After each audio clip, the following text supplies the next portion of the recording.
Hello and welcome to the Lloyd's List podcast. My name is Declan Bush and I'm a senior reporter here at Lloyd's List. We've dedicated hours of podcast time and acres of digital newsprint to the future fuels discussion. And for good reason. Decarbonisation is perhaps the biggest issue shipping faces, and it's unique in that it affects everyone, whatever your politics. The question we and much of the shipping industry asks is not whether future fuels will become viable one day, but rather which of them will win the race. Of course, we're often told things like we see a multi-fuel future or we are fuel agnostic. But besides looking for that crystal ball we so regrettably lack, it helps to look at what's out there today. And judging on data released by Norwegian class society DNV, what's out there is LNG. Here's Jason Stefanatos, DNV's Global Decarbonisation Director. Indeed, LNG had the highest amount of orders in 2024. And actually, it was a record year even for LNG compared to previous years. There are many parameters to affect that. Starting from the major ones, mainly I would say that it is LNG infrastructure that exists and that the LNG can help with compliance today. These are the two dominant parameters. On the infrastructure part, there are approximately 60 vessels that are operating, LNG bunkering vessels that are being operated, with I think about 20 that are being built. There are many ports that offer LNG bunkering options, and although the bunkering stations are limited, still they are there, and there is an infrastructure that is being built. And on top of that, an LNG fueled vessel that is burning LNG today, it will be compliant with FuelEU. So not only will it avoid the penalty, the FuelEU penalty, but it can also provide pooling tickets and cover other vessels as well. To give you some detail from DNV's data, orders for vessels that were at least dual fuel LNG doubled in 2024 with 264 orders placed. That's 100 more than the next most popular alternative, methanol. LNG ships represent nearly 10% of ships on order and 26% of gross tonnage on order, about double methanol's share. So LNG is winning the alternative fuel race. We've talked about why that is in previous podcasts, but it's worth reflecting again given FuelEU Maritime and the EU ETS baring their teeth in the next few years, and a global IMO carbon regulation set to be adopted this year. As Jason said there, LNG can provide compliance now, not when supply comes online. Here's Peter Keller, chairman of industry lobby group Sea-LNG.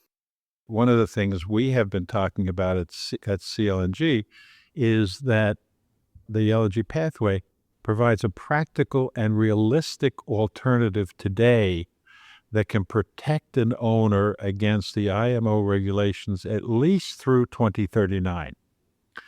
And LNG is available. It's relatively cost competitive, certainly more so than the other alternative fuels. Its energy density is quite acceptable and certainly is about double of the other alternatives. And that's important because owners want to carry freight, not fuel. And it is it's basically risk-free because it's not going to be timed out. It's not going to go away. The Earth has copious amounts of it, and it makes sense. Everybody's thinking about 2050 because that's the current target. However, as our analysis has shown, we believe that the LNG pathway can take you easily to 2039. For a ship owner making a decision, that's a pretty good start because there's no other alternative fuel that's readily available and that's potentially competitively priced that can do that. And as I said earlier, we've got to move. Waiting for the magic elixir is not a plan. Now, of course, Peter's job is to sell LNG as a marine fuel, but that doesn't make him wrong. LNG has a key advantage over its fellow competitors. Its infrastructure actually exists today. Here's Peter again. I think one of the things that led to the uptake of 2024 was the fact that ship owners and their advisors started to look at all of the facts and not just listen to certain people like ourselves that are in favor of one fuel or the other. I also believe that the industry and the leadership needs to understand that we need to act now. As we've said for a number of years, waiting for the magic elixir, waiting for that magic bullet that's going to solve all of these environmental issues is not a plan. We have to do something now. And at Sea-LNG, we've always talked, we've sort of taken that page out of the Nike book of just do it. You've got to move forward. You've got to make a decision. And you've got to make that decision based upon what's available, what the energy densities are, what you think the costing is going to be long term, and where you're going to operate the ships, and how are you going to get the fuel to operate those ships in the locations that you're going. So to me, it's really more education and then just owners making a decision that says, I no longer have a choice. I have to do something. And if I don't do it now, I'm just going to fall further and further and further behind.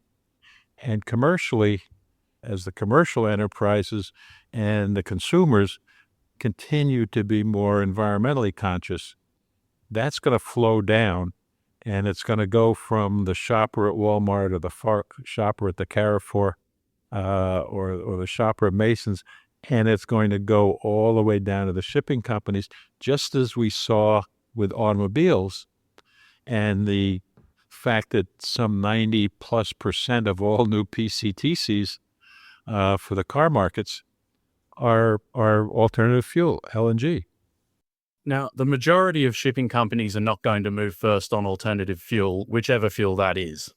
The truth is, even if their vessels are nominally dual fuel or alternative fuel ready, they're not going to run those ships on LNG, ammonia, methanol until it becomes cost effective to do so. That financial incentive could come in the form of an IMO carbon levy, which is expected this year, but it could also come from consumer pressure too.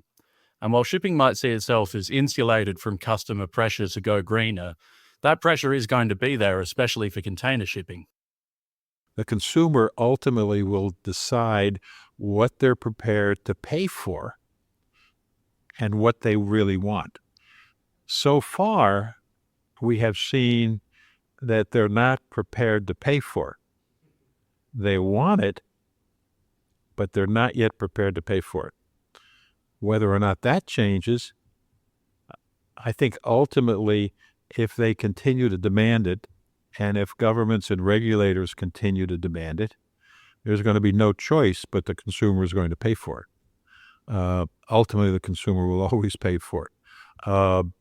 But it will continue to be a longer process until that happens, especially, I believe, in many of the bulk markets, because the consumer doesn't really see what goes on in the bulk markets.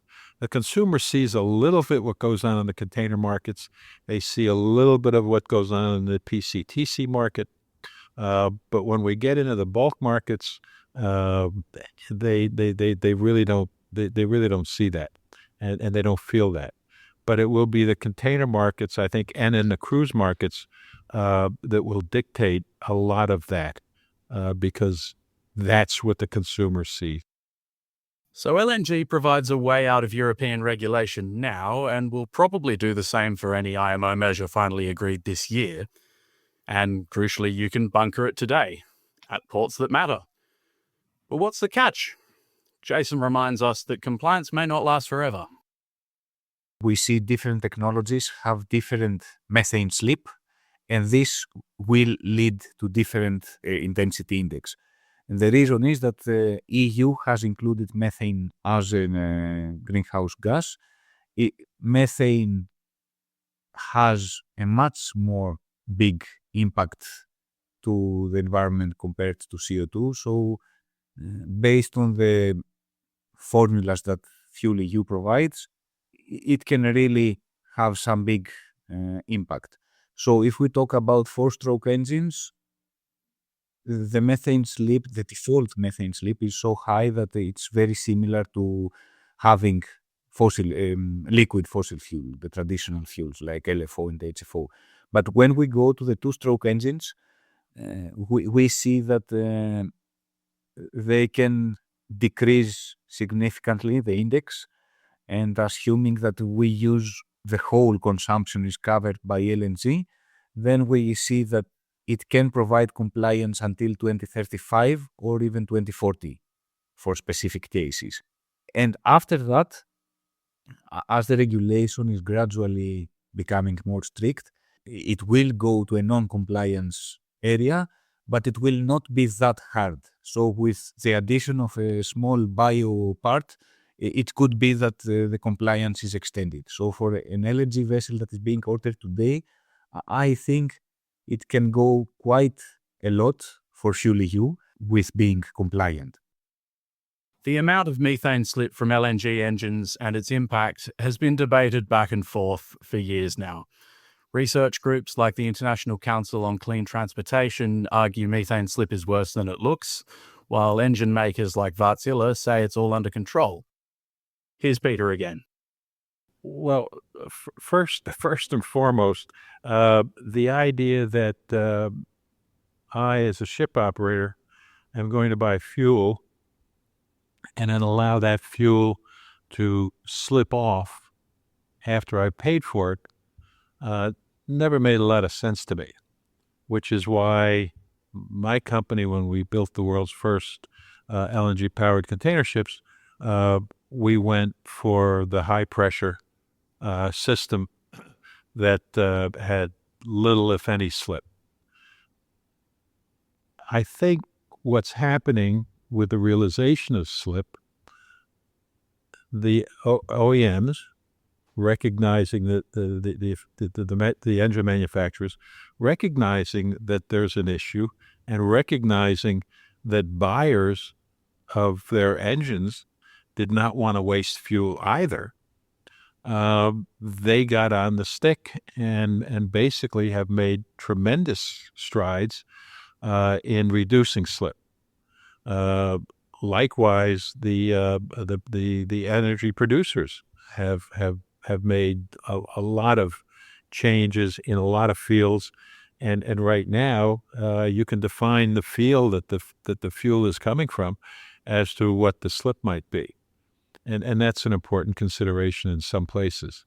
But going back to the engines themselves, the fact that the industry has now developed MAMI, which is specifically working on slip issues, and we work very closely with MAMI. Panos was recently on our board and acts as an advisor to our board at this time. Panos Mitru is Global Gas Segment Director at Lloyd's Register and Chair of the Methane Abatement in Maritime Innovation Initiative, or MAMI.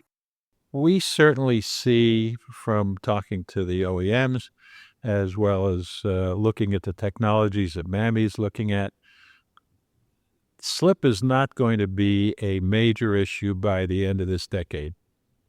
It will still be a problem in older four-strokes that have not been modified or don't have after treatment devices on them. But that will come to pass. So we really don't believe that it is the problem that it was. As I said, the producers have addressed it very aggressively. The OEMs are addressing it very aggressively. And the buyers of the engines understand that they need to concentrate on technology that is going to mitigate and ultimately stop slip in the marine engines. By some measures, LNG is a significant improvement on heavy fuel oil. But without E or bio-LNG, which is still some way off being widely available, LNG is ultimately still a fossil fuel. So what of LNG's greener competitors, methanol and ammonia? Here's Jason to explain why he's seen a significant momentum change for both future fuels among ship owners. If we see 2024, it was a milestone year for ammonia. I would say for two reasons. One is that we had the first ammonia-fueled vessel to sail the waters. It was a conversion, a test case, a statement case, but we were happy to be part of that as the class of the vessel. We worked strongly with the owner and the flag of the vessel, and we saw that it's going to be challenging. It's not going to be very quickly, very simple to have ammonia-fueled vessels. But this is no reason to stop us. Having engineering challenges is what we do in this industry. But in a nutshell, the technological and engineering issues are being investigated and handled. Indeed, there is a lot of uncertainty, and it's quite hard to say yes, it will be that amount of ammonia. But what we can do in times of uncertainty is we can start by investigating the facts to reduce the amount of assumptions. And this is what we also did in DNV. Last summer, we published a study on the availability of ammonia, green and blue, for 2030 and 2050. And when it comes to availability, first of all, we have to say that ammonia it's an industrial product that is being produced and transported today. Not a green version of ammonia, but let's call it the gray or brown ammonia. Now, we have a lot of loading terminals that can always act as a good argument for ammonia, as they can be potential bunkering infrastructure, or at least the first step of an ammonia bunkering infrastructure. And as I said, all this is non-green ammonia. As we saw in this study that I referred earlier, before 2021, green ammonia production was very small. It was only a few thousand tons in Peru, and there was no production of blue ammonia. But now, when we check our database, this again in AFI, we see that existing and planned projects, they account for more than 170 in number, and cumulative, they will be able to produce approximately 270 million tons per year. And this is quite a big number. It is progressing quite well. We have to keep in mind that ammonia is a fuel not only for shipping, but that will be used in other industries as well. We see some fuel producers being negative, but others being already positive and investing in that. And according to our studies in the database, we see that at least for 2030, the availability of green ammonia will be higher than the demand for shipping. The momentum helps. We are an industry that decisions are affected by perception and by the industry-wide perception. I think definitely the fact that we saw the first orders, that we saw some big owners trusting ammonia as a fuel, has played a role. From my personal experience, talking to many owners around the world through my role, I see that we have more and more people talking about ammonia, and definitely this is being affected by the fact that we see orders, we see engine makers accelerating their developments, and definitely we will be there. I mean, I have been in discussions with ship types that were not really thinking ammonia, and they are not so negative anymore. They say, if it works for bulk carriers, why not for our segment? So I think once we have more engines delivered and more vessels delivered and sailed, we will gain a lot of experience and knowledge, and this will help us navigate forward. So, is ammonia's gain methanol's loss? Once the poster fuel, orders of methanol-fueled vessels increased by just 4% in 2024, though it was still the second most popular alternative fuel behind LNG. Is methanol out of the race? Here's Jason again. Not necessarily. Yes, there was a decrease in orders. There was a change of perception. I think it is too early and not based on actual facts to just eliminate it as a fuel. I mean, first of all, methanol is not a new fuel. We have had methanol-fueled vessels since 2016. DLV was proud enough to be the first class to have a methanol-fueled tanker in our fleet. And we have some experience. There are 30, 40 vessels already that are able to burn methanol. So 1.5, 2 years ago, when methanol drew a lot of interest, there were many to very quickly say LNG is dead, methanol is the only solution. Back then I did not agree, and I also don't agree now that methanol is dead. You know, it's too early in this journey to qualify or disqualify fuels. We see still methanol being a fuel of choice for a few orders. If the business case makes sense, then I don't see a reason why not go for methanol. There are some countries and parts of the world that are investing in green methanol production. So if a ship owner is operating in these waters or ports, it would make sense. And we see that methanol can definitely play a role in the final energy mix. If that last sentence sounds familiar, it's because it is. Very few will publicly declare for one future fuel. Instead, we hear the disclaimer, we see a future where multiple fuels play a role. Factors like safety, storage, and availability around the world mean we may well need to follow several green paths at the same time. Yes, methanol orders keep rolling in, and yes, 2024 was a momentum-shifting year for ammonia. But now there's only one winner in the future fuel race, at least in the short term, and that's LNG. That's where we're going to leave things this week. Thanks so much to Peter and Jason for their insight, and thanks of course to you for listening. We're parking decarbonisation in the next couple of weeks to bring you two of the most important stories shaping shipping at the moment. I'm not going to give you any more than that.